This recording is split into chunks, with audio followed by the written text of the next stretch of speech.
Olá pessoal, estamos aqui com o Diego de Moraes da Dijon Jogos para falar com vocês sobre os jogos que estão vindo por aí, a história da Dijon, como é que surgiu.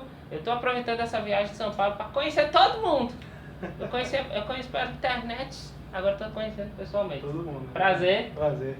E agora vamos para a entrevista.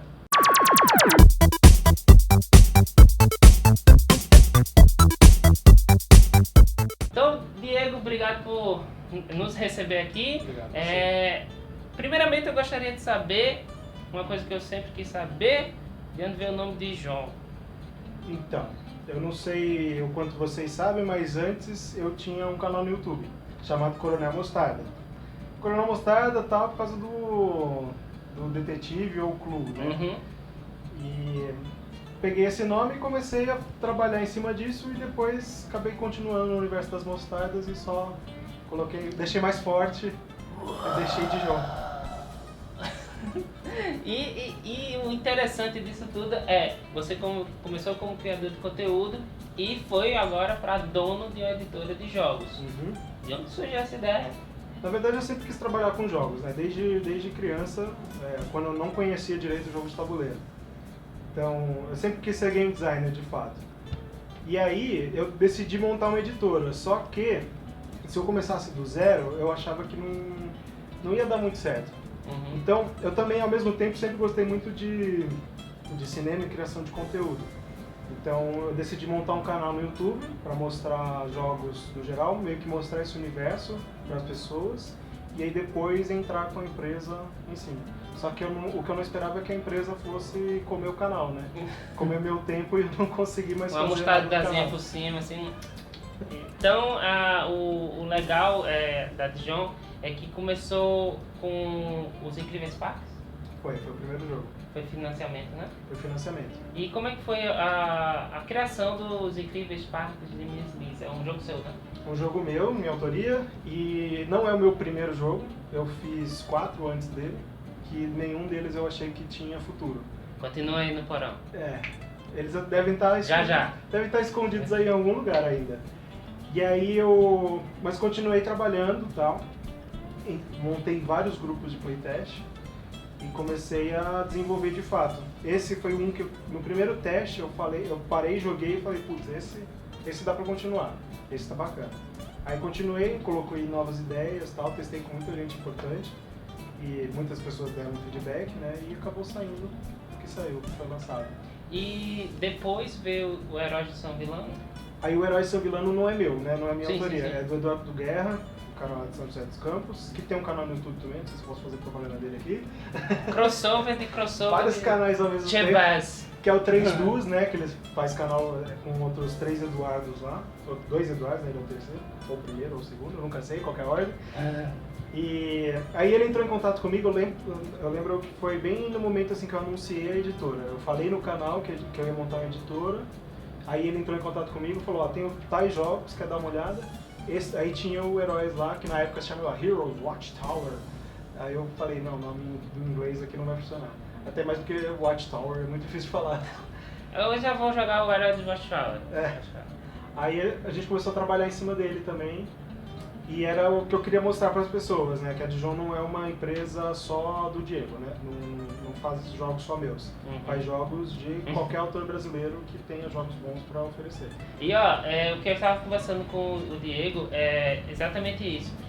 Se tinha a pretensão de pegar jogos ou a ideia era ser só jogos nacionais. E você responde...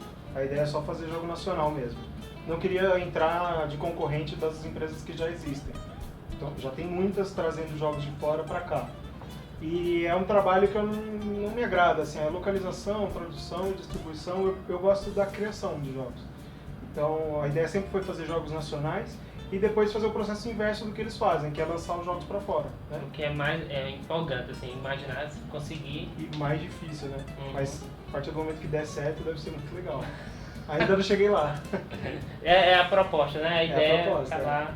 E por falar em jogos, o que está vindo aí, temos aqui, ó, vocês podem ver, ó, o Cosmos e o Camisa 12. Pode falar um pouco sobre esses jogos? Posso. O Cosmos é o único jogo de autoria minha que está aqui nessa mesa, depois a gente vai passando para os outros, que é o maiorzão que está ocupando aqui o espaço.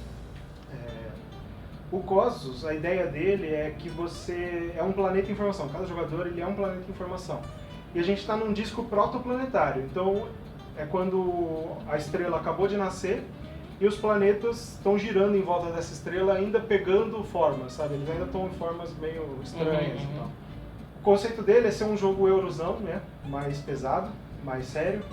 E ele usa de mecânica principal o deck building ou o hand building. Que é aquele deck building onde você tem todas as cartas na mão e vai comprando novas cartas, só que você vai perdendo essas cartas ao longo que você vai jogando. E aí você faz uma ação para recuperar todas elas para a mão de volta. Gerenciamento de recursos, então a gente vai buscar elementos aqui no tabuleiro, girando na nossa órbita aqui e tal. Ele foi bem criado seguindo os conceitos de astronomia. Então cuidado para não falar astrologia. As pessoas ficam putas, né, que eu erro o nome. Mas ele foi, eu estudei bastante para conseguir desenvolver ele de um jeito que ele ficasse bem temático, assim. Qual foi a referência? É porque eu imagino Carl Sagan, Sim. Mas assim, qual foi a ideia assim que fez? Então, vai lá. Na época que eu estava criando o jogo, eu estava assistindo o documentário não do Carl Sagan, a nova versão do Neil deGrasse, né? Que se chama Cosmos também. E ele explica mais ou menos o surgimento do universo e tal, a origem da vida, essas coisas assim. Fiquei com isso na cabeça, mas não foi ele a referência, o start, né, do jogo. Eu tava assistindo vídeos aleatórios no YouTube, até que eu caí no canal do Castanhari, né, do Nostalgia, onde ele começou a fazer, na época, uns vídeos sobre ciência, e eu acho que esse foi um dos primeiros de ciência que ele fez, assim, que era falando sobre o surgimento da Lua. Como que surgiu a Lua, né, a nossa Lua, nosso satélite. E eu fiquei com isso na cabeça e falei, puta, que legal, vou fazer um jogo sobre o surgimento da Lua. Comecei ele, fui aumentando a escala, aumentando, até que chegou no momento que eu fiz um sistema solar, entre aspas, né? Um sistema estelar inteiro. E aí cada jogador é esse planeta, assim. Aí tem como ter lua também, mas não é... Deixou de ser o foco, virou uma carta só. Ah, legal. Seguiu. E o Camisa 12? O Camisa 12, alguns de vocês vão conhecer como Maracanã. Não tinha anunciado o nome dele ainda, anunciando aqui, que agora vai ser Camisa 12. O Maracanã é um jogo do Rodrigo Rego. Não, Camisa 12. Olha, tô falando, a gente fica com o nome na cabeça. O Camisa 12 é um jogo do Rodrigo Rego, lá do Rio de Janeiro, já lançou alguns jogos, como Dead and Breakfast. Ah, sei qual. Eu não sei se o Paper Town já foi lançado, acho que não. Ele tem um outro chamado Copacabana também, enfim. Ele é um dos caras da Mansão das Peças lá, um grupo do Rio de Janeiro bem famoso, assim, com vários lançamentos. E a ideia do jogo é que nós somos uma torcida organizada. Então ele é um jogo para 2 jogadores, ele tem um modo solo. A gente está vendo se consegue colocar ele para mais jogadores, para jogar em time, né, fazer 4 jogadores. Mas ainda não sou muito fã dessa ideia. Vamos trabalhar para ver se vai rolar mesmo. A princípio é um jogo para 2. Então cada um controla um lado da arquibancada. Ele é um jogo de tile placement, então você vai construindo pecinhas aqui no tabuleiro. E cada peça, ela pontua de uma forma diferente. Na hora que você constrói a peça, você já pontua. E quanto mais peças ou de uma organização certa dessas peças, mais você vai pontuar. Para você comprar as peças, é num rondel aqui que simula a partida de futebol. Certo, porque no foco não é O foco não é o jogo, o foco é a torcida. A torcida vai incentivando os jogadores do seu time a fazerem gols.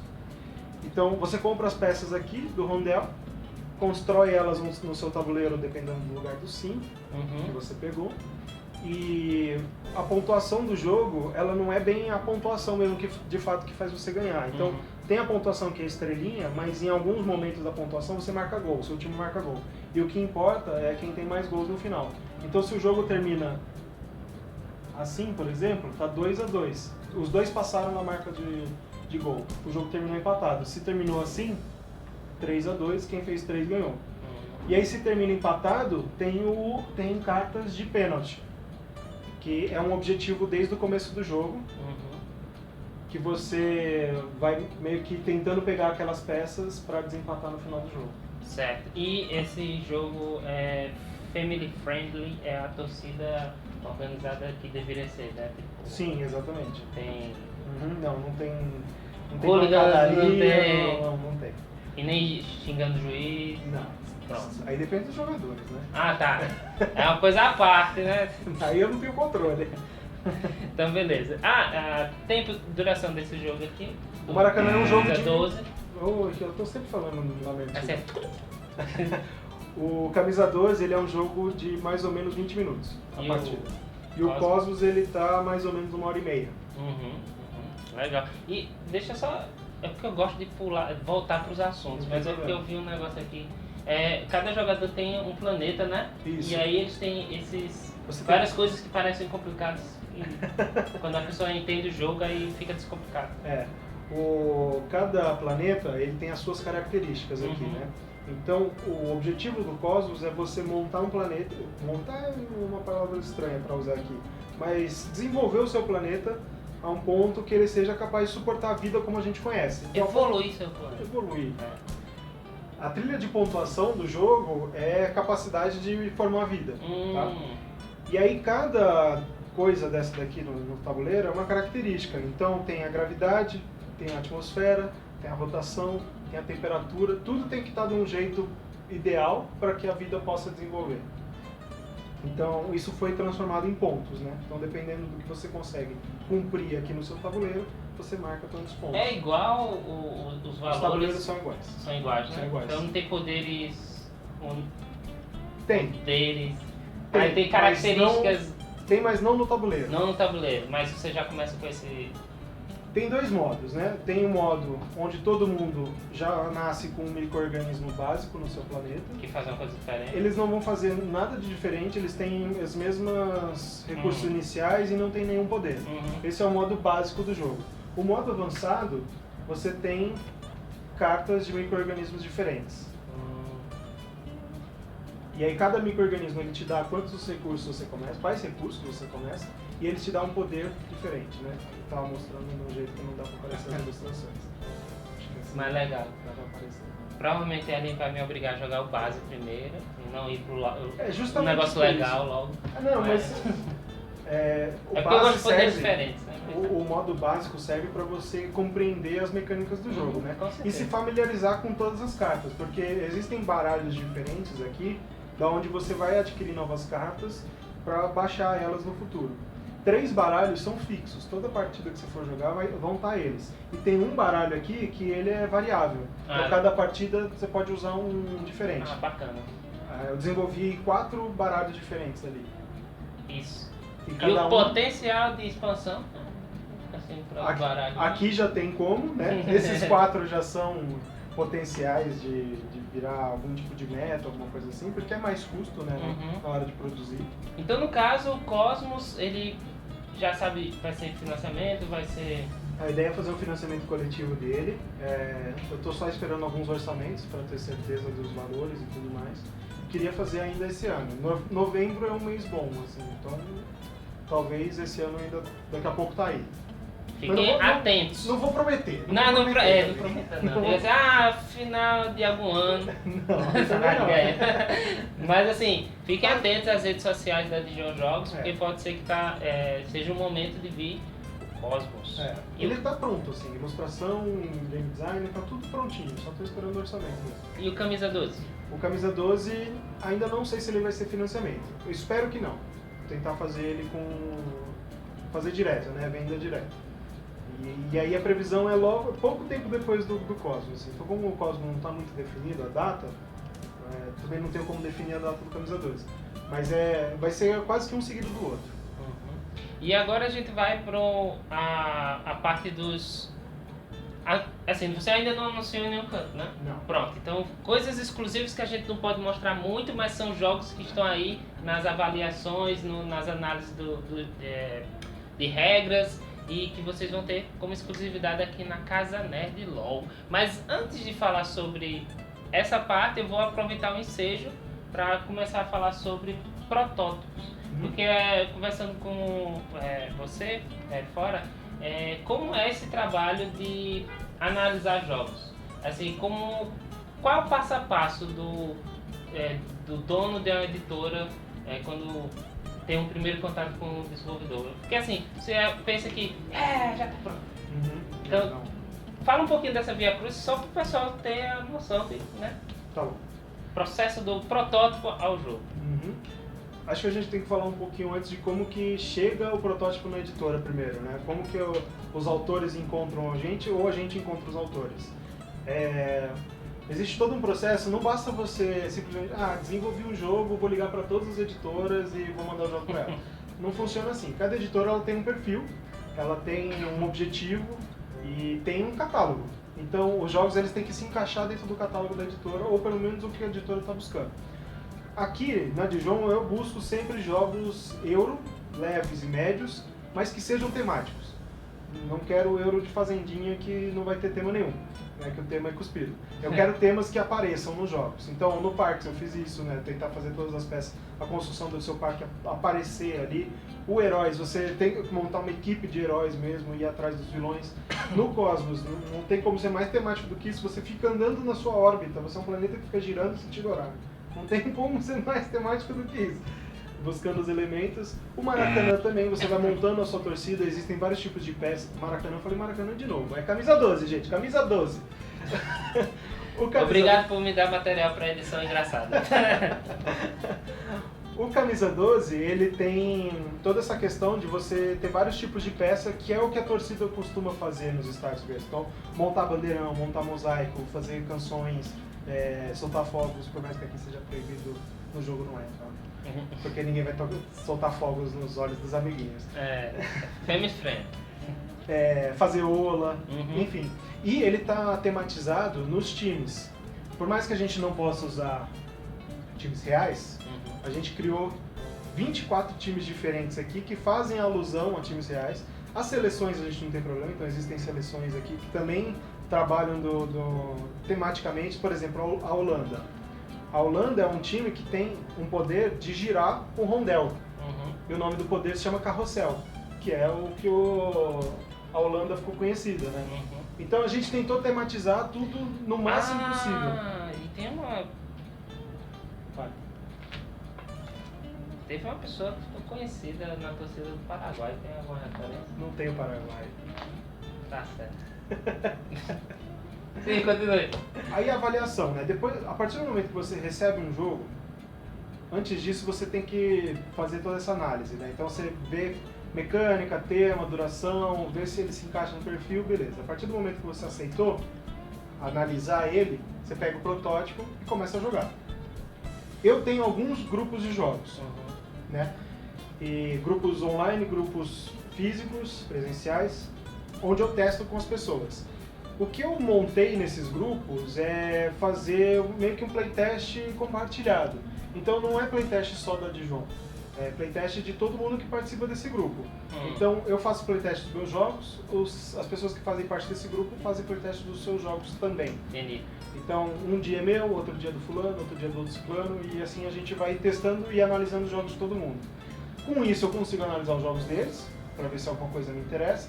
E eu consigo pegar a opinião de pessoas que criam jogos. Então, a discussão é em outro patamar, né? Eu não estou discutindo com uma pessoa que está falando algo, mas não necessariamente é aquilo que precisa mudar no jogo. O game designer, quando ele dá uma crítica, ele vai no ponto certo do que está errado. As pessoas que jogam, simplesmente jogadores, que não são... Os jogadores experts eles já estão quase no nível de game design, né?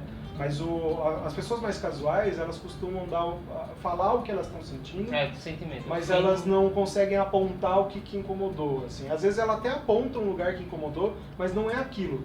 Depois você tem que ficar interpretando para ver o que a pessoa que realmente quis te dizer. Enfim... Aí os testes dos jogos eu faço com essas pessoas, né? com esses grupos de game design, e eu pego a opinião deles. Então eles já sabem como que o que eu busco, né? O que eu quero lançar na editora. Então eles já sabem mais ou menos isso cabe no seu perfil, isso não cabe no seu perfil, eles mesmos já dão as dicas.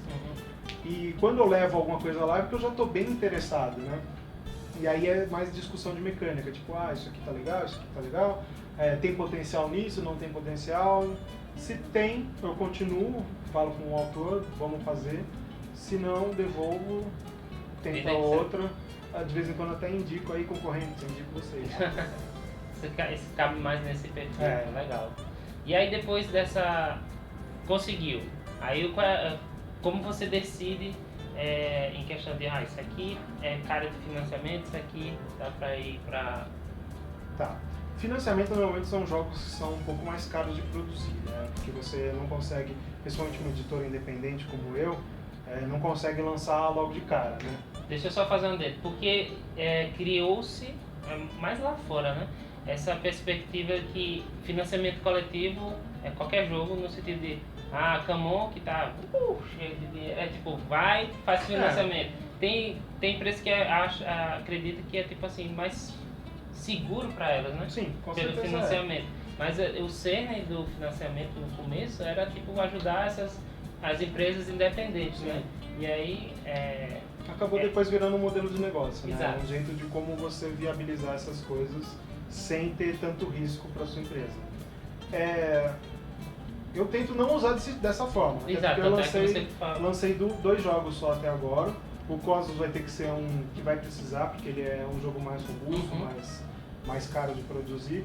O Camisa 12 eu já acho que não vai precisar. Eu fiz o comentário justamente por isso, por você ser honesto o suficiente para dizer, não, Camisa 12 é só questão de ver, analisar mercado e dá para fazer, não precisa... É que o financiamento, ele funciona, nesse mercado, ele funciona mais ou menos como uma pré-venda, né? As pessoas compram o produto vai para a produção. Pré-venda não necessariamente é isso, mas no modelo que a gente trabalha aqui no Brasil e até mesmo lá fora, as pessoas compram o jogo vai para a produção e aí ele é entregue. Então ele tem esse período de tempo que demora para entregar e às vezes acontece imprevisto como qualquer produção de qualquer coisa. Não só jogos, qualquer coisa que você vá produzir em escala, grande escala, vai dar alguma coisa. Sempre vai ter um erro, sempre vai acontecer algum probleminha. Então a gente faz uma previsão de tempo de quando vai ser entregue e às vezes ele não é entregue nesse tempo. Mas eu acredito que o financiamento ele serve para isso, assim, para você ajudar na hora de produzir. Porque às vezes você não tem o caixa todo para bancar o jogo, mas com a ajuda das pessoas comprando antes é viável, né? E uma coisa que eu tava pensando assim, você meio que respondeu durante as perguntas, mas beleza, tem playtest, mas você é o dono da editora, e como é que tu fiscaliza você mesmo? Como é que esse jogo meu é legal, tá aprovado, vamos lá. Como é que você se policia? Quando você é uma editora independente, isso é um pouco mais tranquilo, digamos assim, né? Porque normalmente os jogos que eu desenvolvo, eles são do meu agrado e eles estão dentro da proposta da editora, né? Mas já desenvolvi Polygames, já desenvolvi a Ameritrash. Então, esses jogos, eu não consigo ver eles entrando dentro do catálogo da editora como ela está agora. Então, esse é o primeiro fator, né? Ver o que se encaixa dentro da minha própria empresa e o que não encaixa. O que não encaixa, eu posso continuar desenvolvendo, mas deixa de canto por enquanto. Aí depois é a questão de analisar mecanicamente se ele está legal, né? E isso é muito difícil, eu vejo que é muito difícil para os autores analisarem o que está bom e o que não está bom, né? Às vezes o cara gosta muito de uma mecânica que está ali, né? Desapegado das coisas. Então, como eu estava falando do Cosmos mesmo, o Cosmos ele começou, a ideia inicial dele, que eu nem apresentei para ninguém, a ideia inicial dele era montar uma lua. Mas ele depois virou um disco proprietário, né? Vamos montar um sistema solar, que não é esse o nome, mas as pessoas entendem assim, um sistema estelar. E foi isso, através de playtest que você foi... E playtest solo nesse caso. Eu sozinho fui montando umas mecânicas, fui tentando e tal. Cheguei no momento que eu falei, não é isso que eu quero fazer, vou fazer outra coisa. A vantagem é que ele é de gêmeos. Aí, né, tem a discussão mais equilibrada, tem um ponto de vista. Né? A minha mão direita joga com a esquerda sem problema nenhum, porque crio várias personalidades ao mesmo tempo.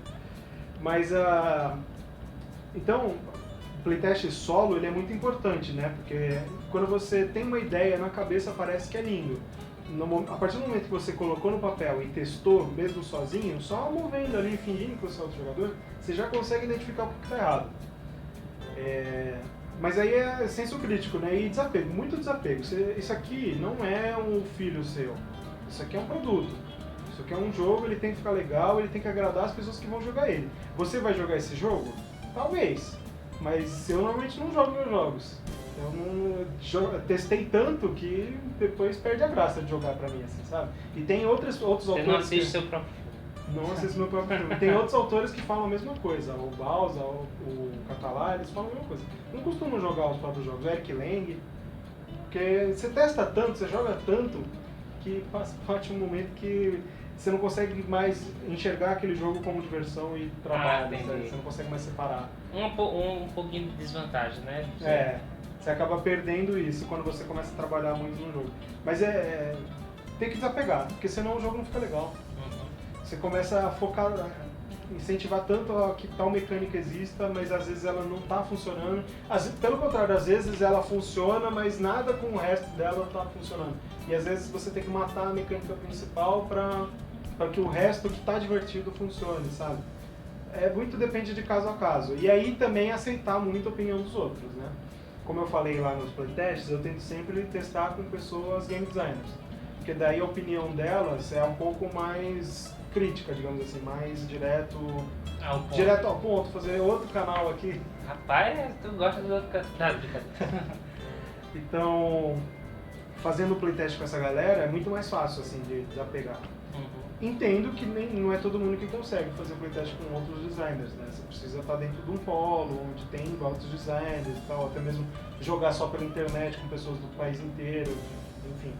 Mas se for testar com as pessoas amigas, né, colegas e tal, a minha dica é essa, tenta filtrar o que a pessoa fala. Se ela tá falando assim, eu não senti muito controle, ela pode estar falando de várias coisas do jogo. Eu não consegui fazer o que eu queria fazer. Ela tá com falta de controle ali, ou tá não tem muita sorte no jogo, ela não consegue fazer, ou ela tá travada porque os outros estão fazendo coisas que não deixam ela a pessoa não sabe jogar. Você precisa, também tem isso. Tem muito disso também.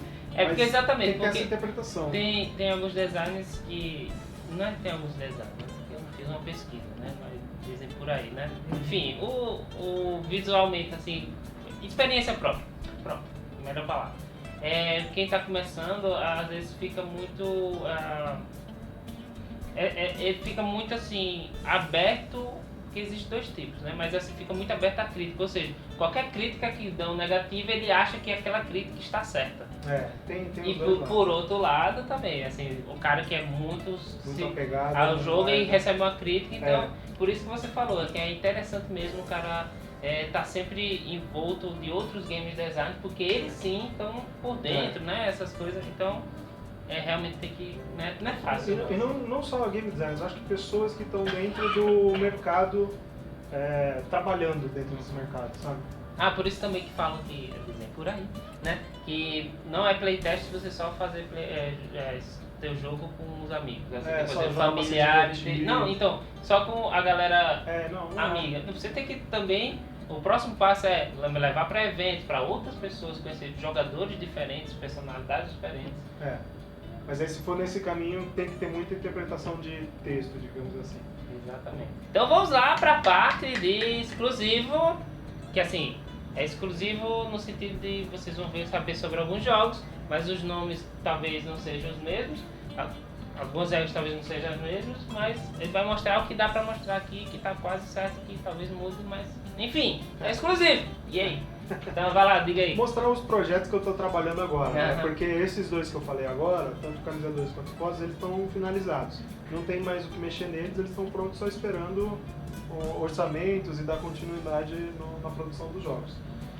Aí vou falar, porque a empresa não para, então a gente continua trabalhando em outros jogos. Eu selecionei dois aqui que eu tenho mais certeza que eles vão ser lançados. Só que assim, não tem nome, não tem arte, não tem nada que seja final. Nem mecanicamente eles são finais, eles são protótipos que ainda estão sendo trabalhados, né? É legal que na caixa do protótipo de um deles ele bota a ilustração de John Doe. E eu escrevi protótipo assim, gigante, pra ninguém julgar a capa, nem nada. Porque não tem arte ainda, não contratei ilustradores, ainda não estou trabalhando nisso. Sim, John Doe é João Ninguém. É o João como é que é? Fulano de tal, Fulano de tal. Então vai lá. Tem dois jogos que eu selecionei aqui.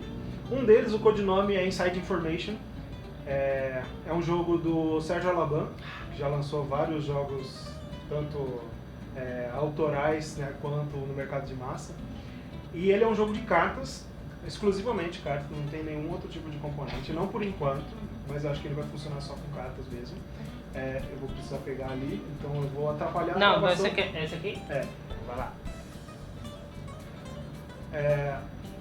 Tematicamente, ele é num universo cyberpunk. Estou estudando para que esse universo cyberpunk seja com animais. Então, para ficar um negócio diferente. Porque fiz teste com ilustrações de humanos normais, um cenário cyberpunk fica muito genérico. Mais do mesmo. Então, Aí, como é um cenário Rocket Raccoon, essas coisas? Mais ou menos isso. Mais ou menos essa é a ideia. Então, são animais no futuro, animais antropomórficos, né? Onde a ideia é que cada jogador vai ser um hacker. Pega um desses baralhinhos aqui. Qual que é? A ideia é que você vai ser um hacker buscando informações sobre corporações corruptas, né? Então, tematicamente, o cenário cyberpunk tradicional. A Carrocinha Incorporated. Mais ou menos isso. E aí ele é um jogo de draft, só que ele tem uma pontuação diferente. Bem confuso até para explicar sem mostrar muita coisa. Mas assim, você vai ter 6 cartas dessas na mão. Essas cartas representam as informações que você tem sobre as pessoas que trabalham nessas empresas. Então, na carta tem um número aqui que é o ranking dessa pessoa, né, digamos assim, a importância, o cargo a dela, hierarquia, né, a hierarquia. Uhum. Aqui a cor da carta é a empresa a qual ela trabalha. Então, você tem informações, por exemplo, desse cara aqui, você tem informações sobre o diretor dessa empresa. Esse cara aqui é o gerente dessa outra empresa, e assim vai indo. Uhum. Essas cartas, como eu falei, representam informações podres sobre essas pessoas. E você está tentando incriminar todas elas. Para isso, você vai usar as suas ações, que são essas aqui. De novo, não reparem em arte, porque não tem nada final, tá? Só pega a ideia. Essas ações, como ele é um jogo de draft, ele é simultâneo, você vai selecionar uma carta da sua mão e você vai selecionar uma carta de ação e vai atrelar elas. Vai colocar virada para baixo e esperar os amiguinhos. Depois que todo mundo selecionar, a gente revela as cartas e aí executa as ações. As ações são ou baixar na sua frente, que é o normal de qualquer jogo de draft, né? Baixar uma carta para você. Começa a diferenciar na carta encriptar, que é uma carta onde você vai baixar virada para baixo e só vai revelar no final da rodada. E aí a diferença mesmo são as cartas de enviar, que são cartas que você vai baixar no amiguinho da direita ou no amiguinho da esquerda. Você vai baixar cartas para eles. A princípio sou estranho? Sim, porque é estranho. Isso vai fazer mais sentido na hora de pontuar. No final de cada rodada, e são 3 rodadas, né, a gente zera a mão, né, faz o draft completo da mão, e aí a gente vai fazer isso 3 vezes. No intervalo de cada uma delas, a gente vai pontuar. E a pontuação é por maioria, então, em cada cor. Então, se eu estou vencendo no marrom, por exemplo, eu vou ver os outros jogadores, vou ver quem está em segundo, o terceiro e quarto não importa. Então, quem está em primeiro e segundo lugar em cada maioria. O primeiro lugar vai pegar uma carta de qualquer jogador da marrom, né, da cor que venceu, e vai colocar ela na sua pontuação. O segundo jogador vai pegar uma carta depois do primeiro e vai colocar na sua pontuação. Então a ideia é que você vai roubando essas cartas que você passou para os outros depois. Então, se eu estou forte, por exemplo, no marrom, eu posso jogar uma informação para o cara ali e depois eu vou pegar essa informação para mim na hora de pontuar. Entendeu? E a força sua força na cor vai estar aberta? Vai estar aberto. Então você tem aqui a maioria, né, os pontos que você está vencendo, você consegue ler os outros oponentes. E esse número também é pontuação. Então, se você pegar um 6, né, que é o presidente, você vai colocar ele na sua pontuação, no final do jogo ele vale 6. Porém, as cartas só valem pontos se elas forem ativadas. E a única pessoa que pega ativadores, que são essas cartas aqui, é o primeiro jogador. Então, no final do jogo, você precisa ter pelo menos uma carta que é ativador para ativar a pontuação daquela cor. Então pronto. Tem ativador verde, ativador amarelo, marrom. Isso. Caso contrário, as cartas que você pegou de tal cor que você não conseguiu ativar, elas são todas ignoradas na hora da pontuação. Legal. Legal pela pouca informação, né? Que dá pra ter, mas assim, é um tema interessante. Dependendo, se você tiver tempo, a gente joga. Porque esse é um jogo também de 20 minutos, mais ou menos, a partida. Eu tô aqui pra isso. E o próximo jogo? O outro jogo não tem nome, o codinome dele é Apis. Apis porque ele é um jogo sobre abelhas. Abelhas que produzem mel. Então, a ideia do jogo é você montar uma colmeia antes que os outros jogadores. Então, no começo da partida, você vai sortear uma dessas cartas. Essas cartas mostram qual que é o modelo que todo mundo tem que seguir. Todo mundo? Todo mundo. É só entendi. Então todo mundo vai ter que fazer o mesmo formato. Isso é um? Um por partida. Caramba, tem um monte. Tem 14, 15 modelos diferentes, por enquanto tem que testar todos eles certinho pra ter certeza. Né? Pela olhada eu achei que era alguma coisa parecida com o Takenoko, que você tinha que montar igual, mas não. Então vamos por partida, diga aí. Aí você tem esse tabuleiro, isso aqui é o seu tabuleiro individual. E aqui é uma mancala. Então, dentro do seu tabuleiro existem ações diferentes. Você vai selecionar um espaço, vai pegar todos os cubinhos que representam as abelhas, né? Quero fazer formatinho de meeple, de abelha, tá? Vamos ver se na produção consegue fazer. Por enquanto no protótipo, isso é outra coisa, falando sobre protótipo. Não ligue para a produção do jogo na hora do protótipo. Faz no qualquer papel. Qualquer papel, usa qualquer recurso, não tem problema nenhum. É importante você desenvolver O importante é você fazer a mecânica, né? Ter certeza que o jogo está funcionando. Então você vai selecionar um hexágono, né, do seu tabuleirinho e vai mover essas peças a quantidade de peças, a quantidade de espaço igual a quantidade de peças. Então aqui tem duas, você vai mover duas casas. Cada casa que você passa, você tem que deixar uma para trás. Então vou andar dois aqui, vou fazer 1, 2. Aonde eu parar, eu faço a ação. Tá? E aí existem várias ações diferentes aí, não vou explicar todas com detalhe, mas ação de produzir cera, ação de produzir mel, ação de gerar novos zangões, gerar novas abelhas, construir favos, que é o que importa mesmo pro jogo, que é montar o seu tabuleiro. Aí, deixa eu pegar uma dessa aqui. É assim que você vai construir um modelo, né? Você vai construindo um modelo em volta do seu tabuleiro. Tá? Então, você vai colocando peças assim, por exemplo. E vai tentando fazer aquele modelo lá. Aí eu tenho que pegar essa aqui.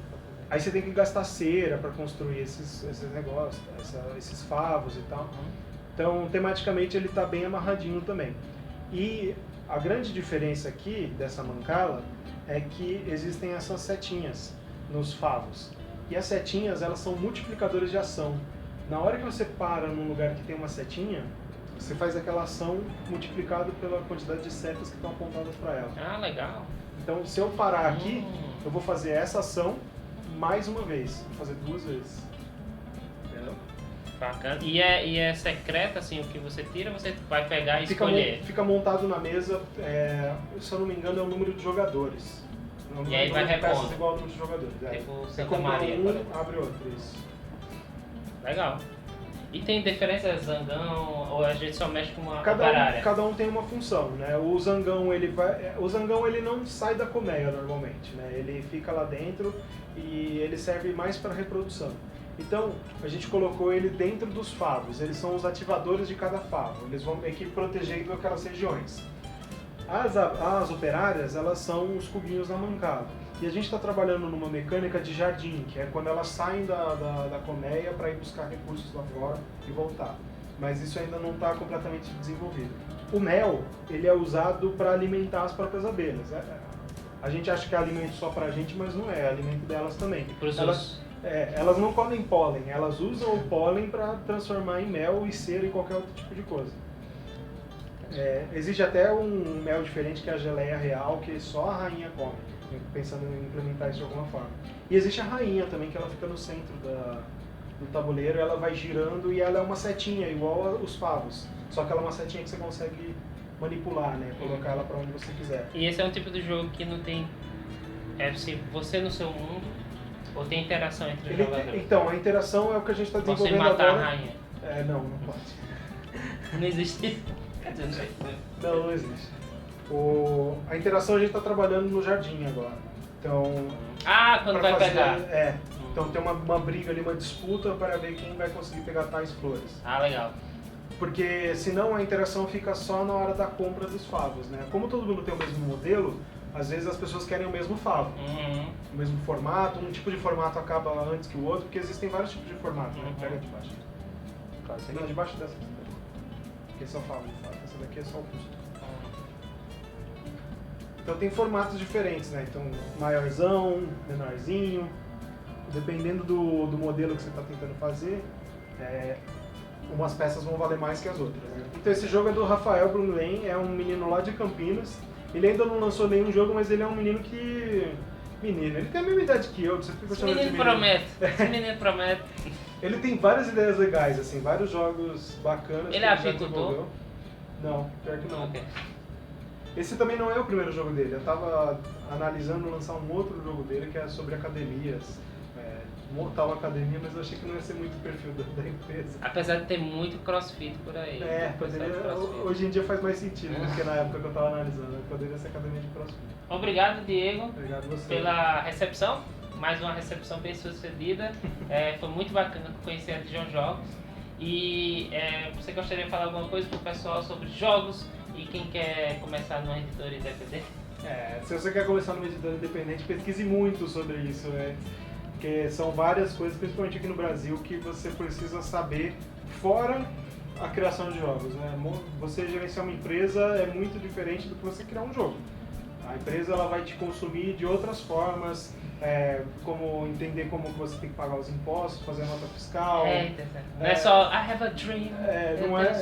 Não é só botar no Catarse e sair vendendo, não é assim que funciona. Tem muita coisa que você precisa ir no meio do caminho. Então, tenha certeza que você quer montar uma editora antes de sair desenvolvendo seus jogos. Caso você só queira desenvolver e não queira toda essa parte da produção, né, de cuidar de tudo que tem por volta, né, nos bastidores que ninguém fica sabendo, vai atrás de uma editora.